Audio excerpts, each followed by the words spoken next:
Крепись, мотоцикл. Будем тебя чинить.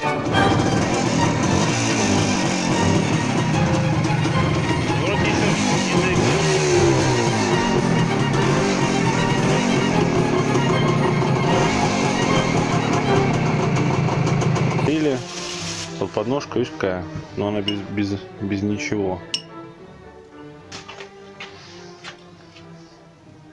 На ошибся, на 65-й прислал, на 62-й стоит. Вот он, да. Этот без цоколь. Вот такая цепь получается. Несколько штук. Несколько штук, да? Ага. О, видишь, как красота. Такая цепь.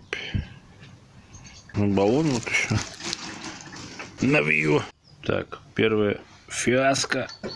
Это у нас здоровые крепления поворотников. Вот они болтаются. Резьба не соответствует родным восходовским. Гораздо больше, чем вот тут. Ну ладно. Переделаем что-нибудь. Значит, решили поменять цепь на восходе. И столкнулись с тем, что вот эта звездочка у нас, которая на 17 зубов, она не снимается. То есть она еще, я понимаю, Леха, нестандартная выходит, да? Просто туда забито. Просто забито получается. То есть съема, то есть мы цепь поставили новую от Явы, укоротили.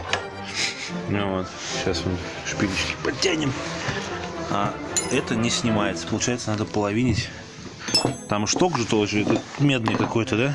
Ну, короче, инженерная мысль работала у предыдущего хозяина. Просто на пятерку.